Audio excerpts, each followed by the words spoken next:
Hello' বন্ধুসকল, আজি আপোনালোকে দেখাম জি প্ৰফাইল কেনেকৈ ফিট কৰে। এইটো চাগে প্লেটৰ এইফালে মাথা লৈ পেলাই এই প্লেটলৈ 3 সূতা মানে আপোনালোকে মাপিব লাগিব।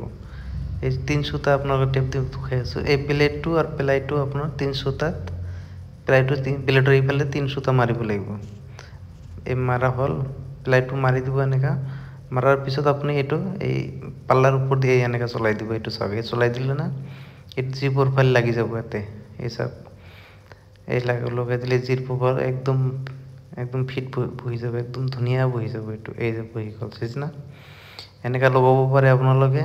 তাৰপিছত আপোনাৰ এইটো আপোনাৰ ফেভিকল দিয়ে এনেকৈ ফেভিকল মাৰি পেলাই এই চাওক এই ফেভিকল মাৰি এনেকৈ এইটো বহাই দিলে এইটো লাইফ টাইমৰ কাৰণে আৰু একো ক'তো হিলি নকৰে, লৰা চৰা একো নকৰে, একদম বহি যাব। এইটো এই এনেকৈ দি পেলাই ফেভিকল লগাই পেলাই মাস্কিন টেপ দি 1 দিনৰ কাৰণে আপোনালোকে লগাই থৈ দিব লাগিব।